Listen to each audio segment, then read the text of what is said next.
Nosotros tomamos la decisión a partir del retroceso de fase, obviamente al haber menos circulación que la semana pasada y que las últimas semanas, teniendo en cuenta eso y obviamente ya el bajo nivel de pasajeros que traíamos, de reducir las frecuencias llevándolas a un similar a día domingo, justamente para seguir protegiendo la parte económica financiera de las empresas que hoy están en un momento límite. Ya está claro que ya venían golpeadas y obviamente desde marzo a la fecha esa situación se agudizó muchísimo más. Hoy tenemos que tener en cuenta que la cantidad de pasajeros transportados hasta la semana pasada estaba en un cuarto de lo que sea de la cantidad de boletos que se vendían diariamente, y hoy no tengo los números de esta semana todavía, pero debemos estar en menos de 20.000 pasajeros por día, cuando estábamos en un día normal en 100.000 pasajeros, con lo cual creo que eso grafica todo, además con retrasos tarifarios de subsidios, retrasos en los depósitos de los subsidios. Bueno,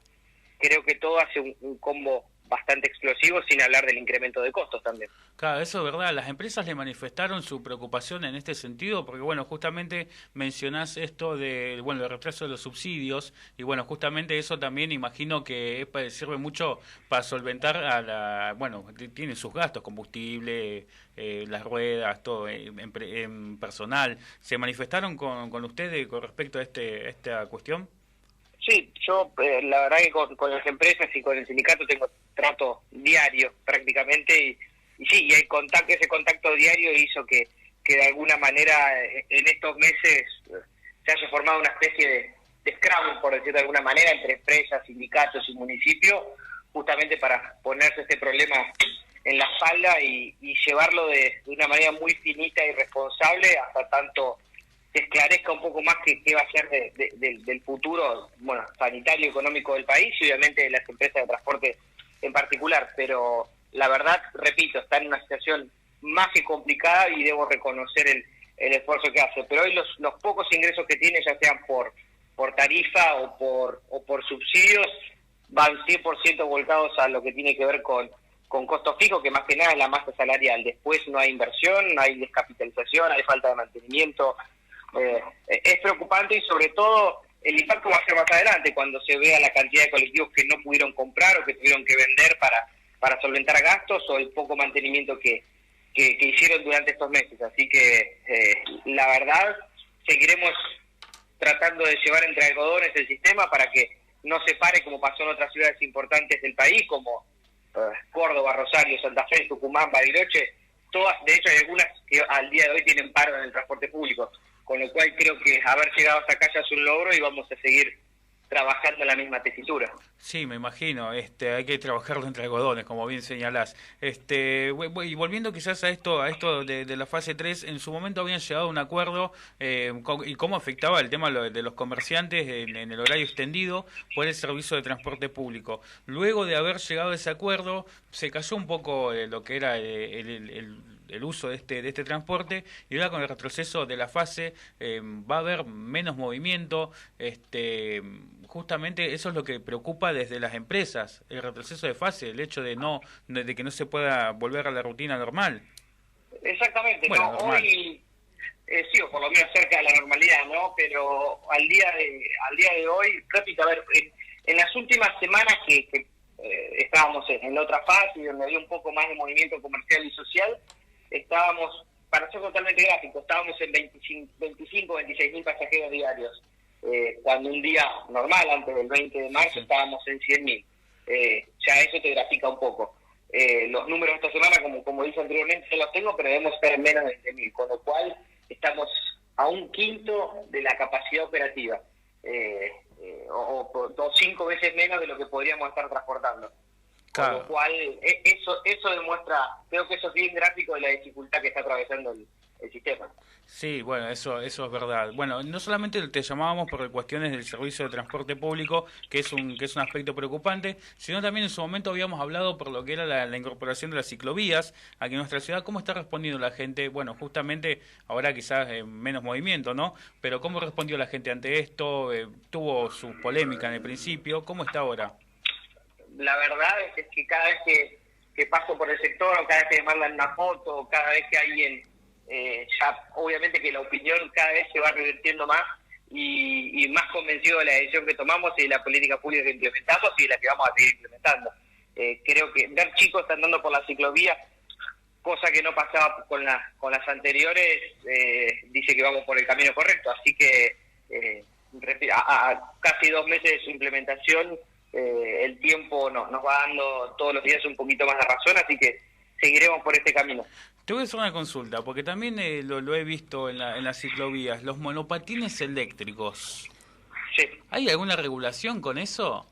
Nosotros presentamos la ordenanza hace unos 3 meses para regular el uso y creo que es factible que en la sesión del Consejo Deliberante del martes que viene se esté aprobando la regulación del uso de monopatines eléctricos. Sí, nosotros desde la Secretaría presentamos la regulación del uso. Claro, porque bueno, justamente, ¿cuál es en qué se basan, cuál es el fundamento para regular el uso de los monopatines? ¿Cuál es el fundamento de esta ordenanza cuando lo presentaron?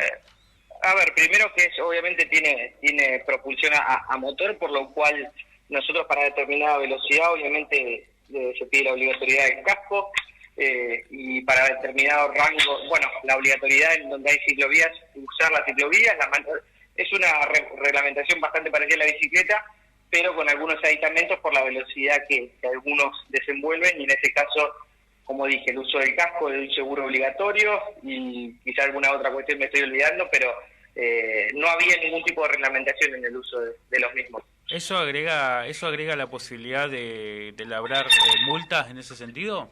Sí, por supuesto, sí, por supuesto. Eso es lo que lo busca regular, digamos.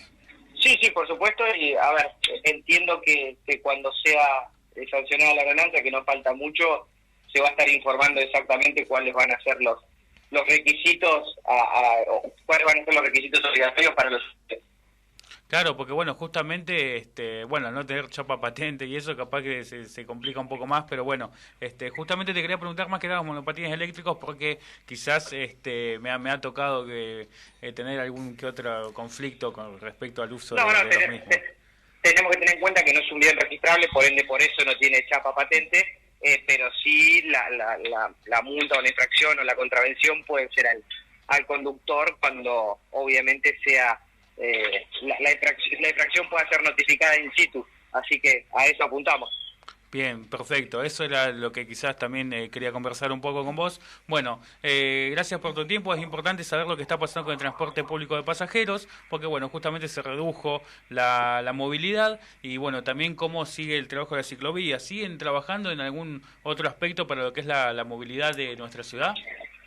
A ver, básicamente estamos trabajando para presentar, una vez que se normalice la situación, un plan integral de movilidad en toda la ciudad, con algunas arterias peatonalizadas y obviamente en un plan integral más importante también de ciclovías, a mostrar el mapa entero, reducción de velocidad en micro y macrocentro y algunas otras cuestiones novedosas en el transporte como el boleto combinado o el transbordo, pero que creemos que obviamente por esta reducción de movimiento y demás no es atinado aún presentar, porque además ni siquiera vamos a saber cuáles son las estadísticas firmes que van a quedar después de todo esto, pero en eso se está trabajando y apuntamos a una vez a fin de año, o si tiene que ser a principio del año que viene, y arrancar con el plan de movilidad en su conjunto y de manera integral. Claro, eso se lo van a empezar a plantear cuando termine la fase 3 y ver cómo se vuelve quizás a una normalidad que veníamos teniendo, normalidad entre muchas comillas, obviamente.